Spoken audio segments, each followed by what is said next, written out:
Thank you, Malika. Welcome, everyone, to a Thursday night in Boston. It was just 2 nights ago. The Celtics put their fans through an anxiety-filled 53-minute game, but they prevailed to take Game 1.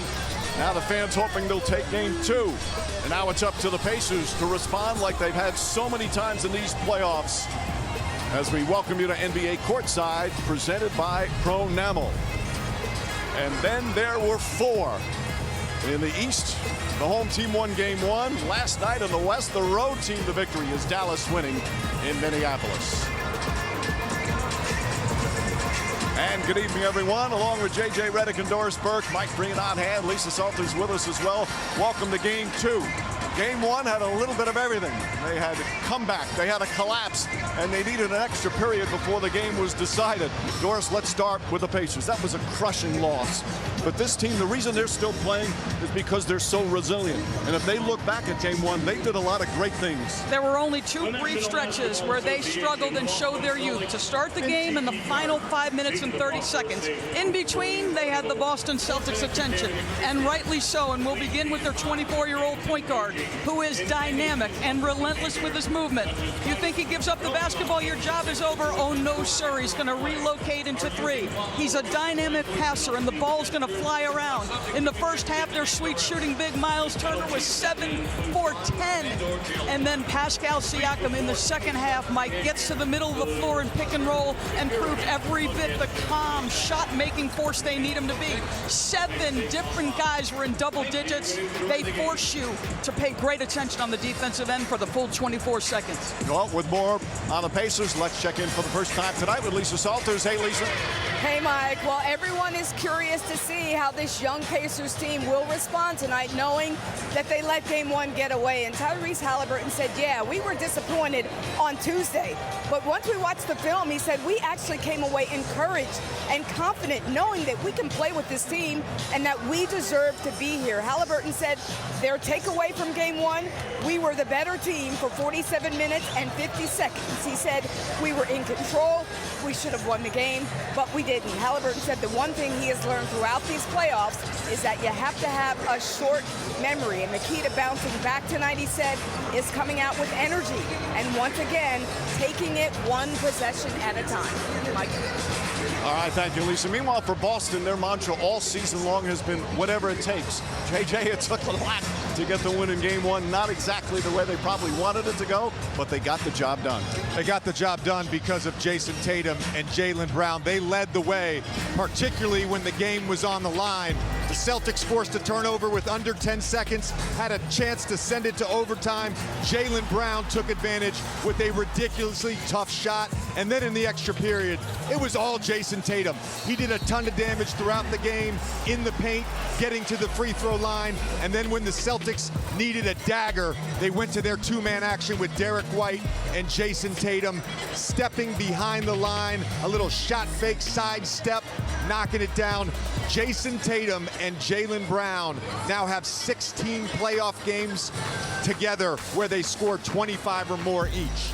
Meanwhile, Boston has lost Game 2 in the first round. In the second round, they are determined to end that Game 2 streak tonight. Pacers much improved on the road. They want to tie it up. They're determined to even the series. We can't wait for Game 2. NBA Courtside on ESPN is presented by new Pronamel Repair Mouthwash. Actively repairs enamel beyond brushing alone.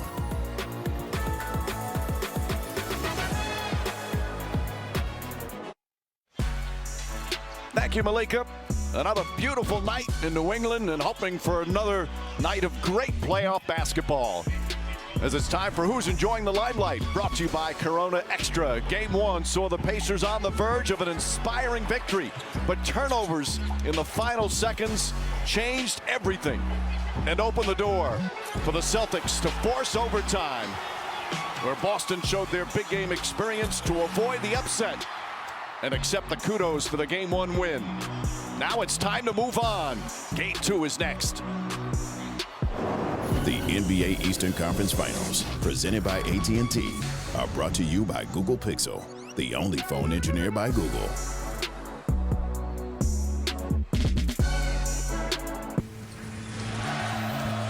Before the inbound, I was just talking to myself. if I get this shot, it's going in. This place is bonkers right now.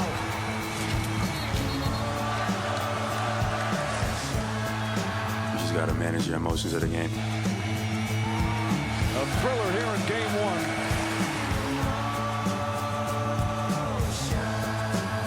Of course it's frustrating. Like, we felt like we were in position to win the game.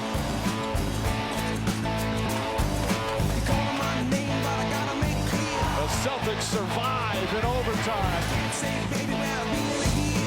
We know we can play with these guys. We know we belong.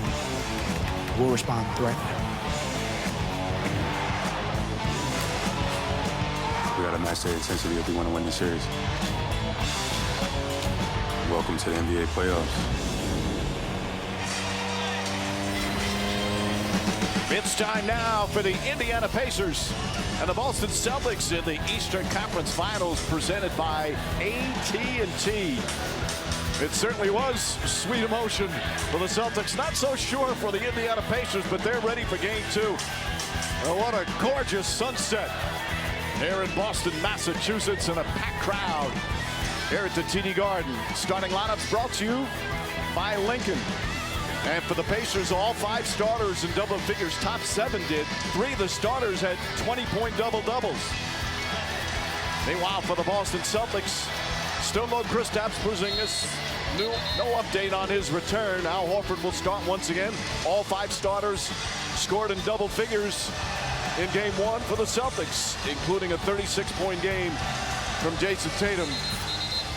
And JJ, I thought Al Horford said it best, quite simply. He goes, we hit, they responded. They hit, we responded. And that's what a playoff series is all about.